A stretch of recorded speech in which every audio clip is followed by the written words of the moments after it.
बाज और पपीते का पेड़। एक बार की बात है, बीजापुर नाम का एक जंगल था। उस जंगल में बहुत सारे जानवर रहते थे और बहुत सारे पक्षी भी रहते थे।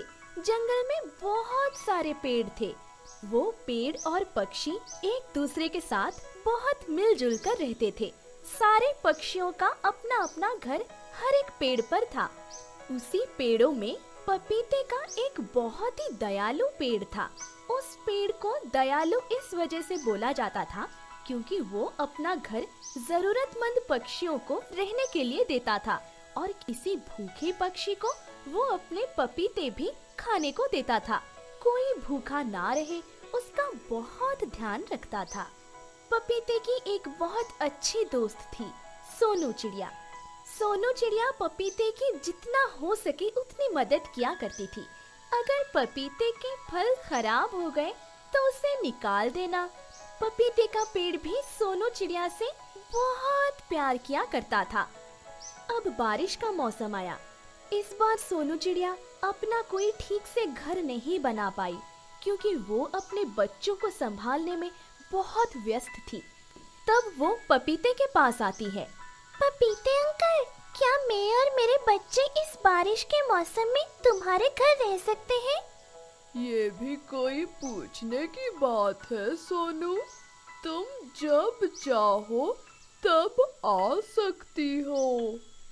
थैंक यू पपीते अंकल।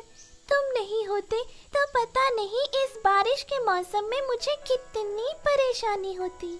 सोनू चिड़िया पूरे बारिश के मौसम में पपीते के घर ही रही। इन सारे वक्त में सोनू चिड़िया और पपीते की दोस्ती और भी गहरी हो गई। बारिश के मौसम खत्म होते ही सोनू चिड़िया ने अपना एक नया घर बनाया और वो वहाँ अपने बच्चों के साथ रहने चली गई। तभी उस जंगल में दो बाज आए। आते ही उन्होंने जंगल में दहशत मचा डाली। वो छोटे छोटे पक्षियों को पकड़कर खाने लगे। इससे सारे पक्षी बहुत डर गए। कोई भी अपने घोंसले से बाहर नहीं आ रहा था। शिकार ना मिलने के कारण वो बाज अब जंगल के पेड़ों की तरफ मुड़ गए। वो पेड़ों का नुकसान करने लगे। वो पेड़ों के फलों को खाने लगे, खाकर उन फलों को तोड़ने लगे और यहाँ वहाँ फेंकने लगे। पेड़ों को भी बहुत नुकसान पहुंचा रहे थे। तभी एक बाज पपीते के पेड़ के पास गया। मुझे कुछ मत करो, मैंने तुम्हारा क्या बिगाड़ा है? मेरे ये फल जंगल के भूखे जानवरों के लिए है, ना कि यहाँ वहाँ फेंकने के लिए है। मुझसे लड़ाई करता है? तेरी इतनी हिम्मत! आज तो मैं तुझे तहस नहस कर दूंगा। तभी सोनू चिड़िया वहाँ आ जाती है। ओए बाज, अगर हिम्मत है तो मुझसे लड़कर बता। तुझ जैसी छोटी चिड़िया मेरा क्या ही बिगाड़ेगी। पहले आ तो सही, फिर देखते हैं। नहीं सोनू, तुम इससे दूर रहो। लेकिन तब तक बाज सोनू पर वार करने की कोशिश करता है। सोनू भी उसे होशियारी से चमका देती है। बाज उसके पीछे लगता है। सोनू तेजी से उड़कर बाज को दूर जगह ले जाती है जहाँ पर सारे सूखे पेड़ थे जिनकी टहनियाँ लंबी थी। सोनू आसानी से उसमें से निकल जाती है, लेकिन वो बाज उसमें ही अटक जाता है और जख्मी हो जाता है। सोनू चिड़िया वापस पपीते के पास आती है और सब खुशी खुशी रहने लगते हैं।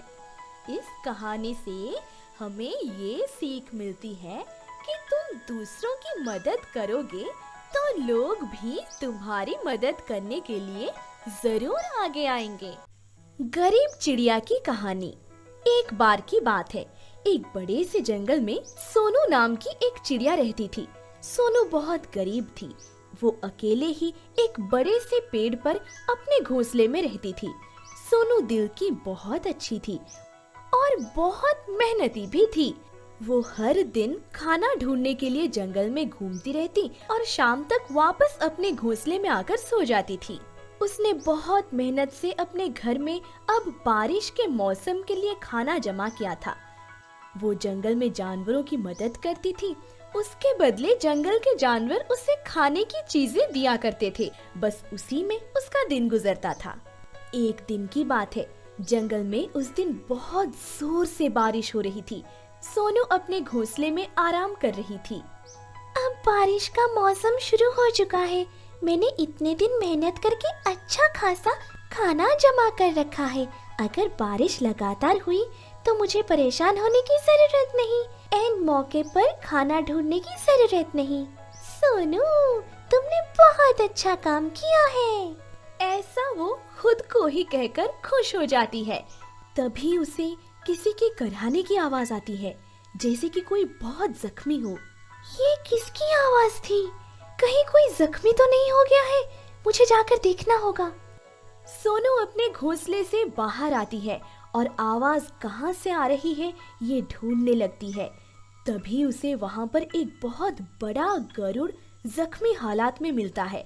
वो जल्दी से उसके पास जाती है। अरे, तुम्हें क्या हुआ? तुम इतने जख्मी कैसे हो गए? गरुड़ बोलने की हालात में नहीं था, इसलिए सोनू उसे जैसे तैसे अपने घोंसले में लेकर आती है। उसके जख्मों पर इलाज करती है।